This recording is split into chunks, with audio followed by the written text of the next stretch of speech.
안녕하세요. 동행쌤입니다. 구독과 좋아요 부탁드립니다. 고맙습니다. 이 세상에 없는 것 4가지가 있습니다. 첫째, 정답 없다. 둘째, 공짜 없다. 셋째, 비밀 없다. 넷째, 인생 알 수 없다.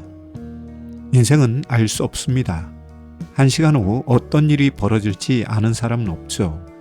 다만 1시간 후에 이런 일을 할 것이다. 혹은 저런 일을 할 것이다 라고 계획은 할 수 있습니다. 인생은 알 수 없기에 사람들은 기대를 가집니다.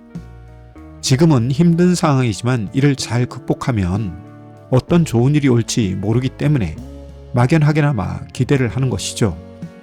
반대로 인생은 알 수 없기에 사람들은 절망하기도 하죠. 어려운 일과 직면했을 때 앞으로 어떻게 될지 모르는 불확실성 때문에 불안해하기도 하고 좌절하기도 합니다. 따라서 사람들은 미래에 대한 불확실성을 싫어합니다. 예측 가능한 것을 좋아하죠.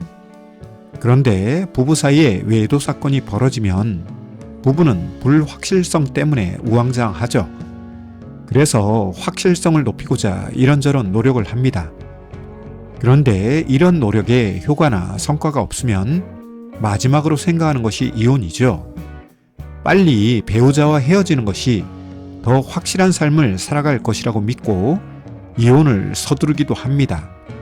그런데 막상 이혼을 하려고 하면 이혼 후 삶에 대한 불확실성이 다가오죠.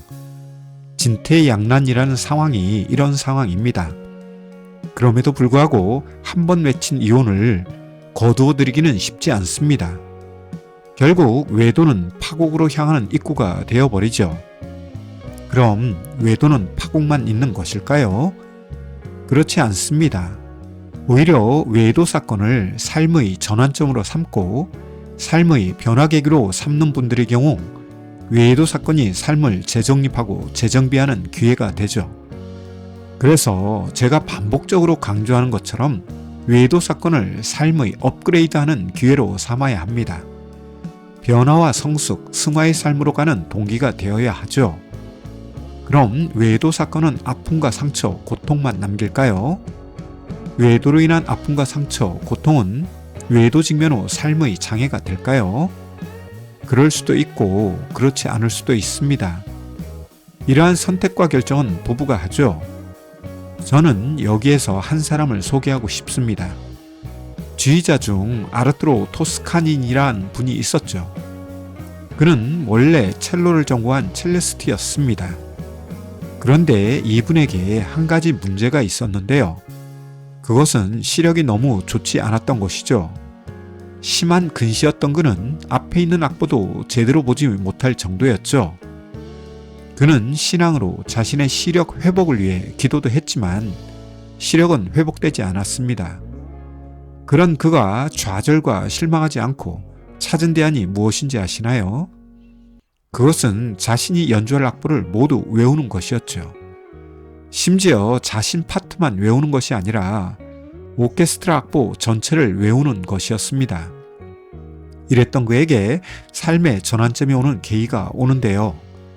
1886년 브라질 공연을 갔던 그는 원래 주의를 해야 했던 주의자를 대신해서 오케스트라를 주의해서 명성과 능력을 인정받고 하루아침에 세계적인 지휘자가 되었죠. 평소 모든 악보를 외웠던 그였기에 오케스트라 주의를 성공리에 마칠 수 있었던 것이죠. 그의 약점이자 단점이 오히려 성공의 밑거름이 된 것입니다. 저는 이 사례를 보며 인생은 알 수 없다는 말이 떠오릅니다. 그의 시력 문제가 그의 인생에 장애가 되는 것이 아니라 그의 인생의 전환점이 되었다는 것을 알 수 있죠. 만약 그가 자신의 시력 때문에 좌절과 실망, 불만과 불평 속에 살았다면 어떻게 되었을까요? 이건 역시 알 수 없는 것이지만 세계적 지휘자가 될 수 있었을까요? 외도와 직면한 부부 여러분, 외도는 삶에 큰 고통을 가져옵니다.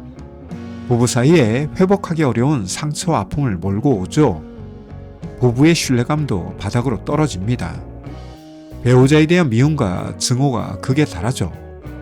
그렇다면 외도의 결과는 파국만 있는 것일까요? 외도는 삶의 장애만 주는 사건일까요? 그럴 수도 있지만 그렇지 않을 수도 있습니다.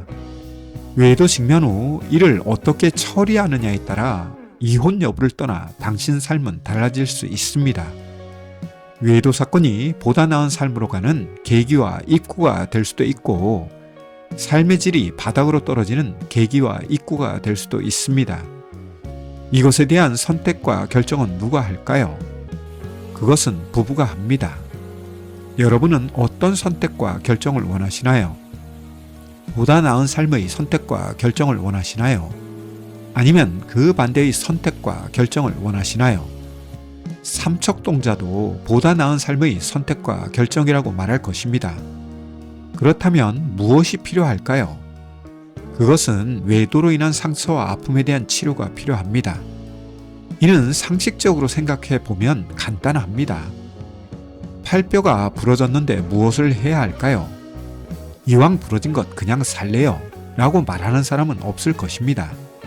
최대한 빨리 병원에 가서 시술이나 수술을 받고 물리치료까지 받으면서 장애가 생기지 않도록 할 것입니다. 이런 선택과 결정은 누가 할까요? 부모가 할까요? 옆에 있는 형제 자매가 할까요? 고통을 느끼고 아픔을 겪는 당사자가 해야 하지 않을까요? 그런데 여러분 부부는 어떠시나요? 외도로 인한 고통과 아픔이 있고 상처와 괴로움이 있음에도 불구하고 참고 억압하며 외면하고 있지 않으신가요? 고통과 아픔, 상처와 괴로움을 회피하면 당장 문제가 없는 것처럼 보일지 모르나 이 세상에 공짜가 없기 때문에 그 후유증과 부작용은 반드시 나타납니다. 어떤 경우에는 삶의 장애로 나타나고 어떤 경우에는 동일한 사건과 직면하죠. 외도는 삶에 큰 아픔과 고통을 줍니다. 그런데 외도 사건을 어떻게 다루고 처리하느냐에 따라 외도 사건은 더 나은 삶, 더 안정적인 부부관계, 더 행복하고 만족한 결혼 생활의 촉매제가 될 수 있습니다. 꼭 이혼을 하더라도 이혼 후 삶이 이혼 전 삶보다 업그레이드 될 수 있습니다. 그런데 치료라는 과정을 통과하지 않으시면 삶은 파국적인 상황으로 갈 수 있습니다. 외도 직면 후 하루하루 고통 속에 계신 분들, 이혼을 해야 하나, 하지 말아야 하나 라고 고민하시는 분들, 용기를 내세요. 동기부여를 가지세요. 인생은 알 수 없기에 외도가 벌어질지 몰랐을 것입니다. 몰랐던 것은 죄도 잘못도 아닙니다.